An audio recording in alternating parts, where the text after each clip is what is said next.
Have you ever felt stuck on your creative journey? Well, I have. I don't need to tell you that's not a nice feeling. That's why today I wanted to share an exercise that really helped me with this and might help you as well. Hey everybody, what is up? Let me know how you're doing. I hope you're doing very, very well today. So a little bit of background. I think it was about a year ago, I took an online writing course on Domestika. This is not sponsored, by the way. I paid for the course myself.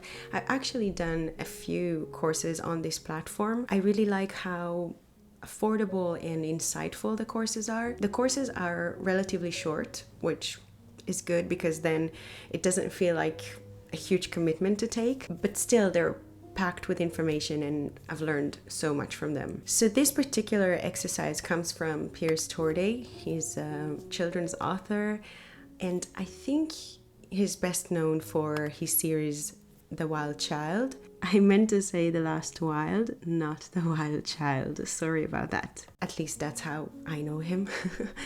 And he was the instructor of that writing course I took. Now, according to him, this exercise was originally developed by musicians to help them find their creative path. And today teachers use it too to engage with students who are more reluctant to read. And Torday adopted it for writers. So as you can see, it can be adopted and applied in different ways in different areas of our lives. And it can help anyone, not just writers, musicians, teachers, but really anyone looking to understand themselves better. Recently, I had a conversation with a friend, Nikki, if you see this, hi, that reminded me how easy it is for us to overlook the small but meaningful things in our lives. For example, how often do we think, oh, gosh, I didn't do anything today. But if we take a closer look, we might see that we actually accomplished way more than we thought. We might have helped a friend, cooked a healthy meal for the week, finished a chapter in a book, or learned something new, and so on. So this exercise is all about focusing on those little moments and using them to discover more about ourselves. So if that sounds like something you'd like to try, then let me walk you through it. So start with a blank piece of paper and draw a line. This line is your path through the woods. Feel free to decorate it if you'd like. The idea here is to remind ourselves that discovering who we are is a journey. And like the saying, can't see the forest for the trees, which means that when we're in the middle of a situation, it's easy to lose perspective. This exercise is designed to help us see the bigger picture. At the start of your path, write childhood imagination. At the end, write me today.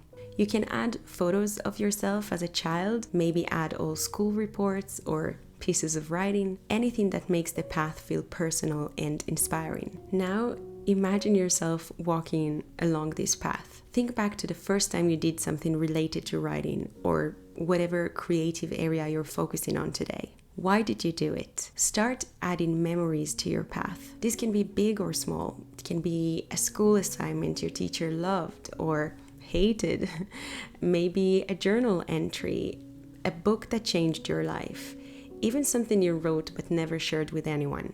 For me, I'd include a time I used to cut out people's heads from newspaper. That sounds awful, I know, but I wanted to draw their clothes and I didn't know how to draw heads, so I'd paste the heads onto paper, sketch their bodies and outfits and fashion choices, and then write a short rhyming story about them. I'd also add the book reports we had to do in English class. We'd read a book and then write a detailed report, including the author's name, publisher's name, synopsis, number of pages, and so on. Then we choose a creative task to go with it and to show our understanding of the book. Now, funny enough, I made up the whole thing, the authors, the stories, everything. I'm lucky that this was before the internet, so it was harder for my teachers to catch me. I'm sorry. I'd also include a cheesy romantic short story I wrote, and I called it Sealed with a Kiss.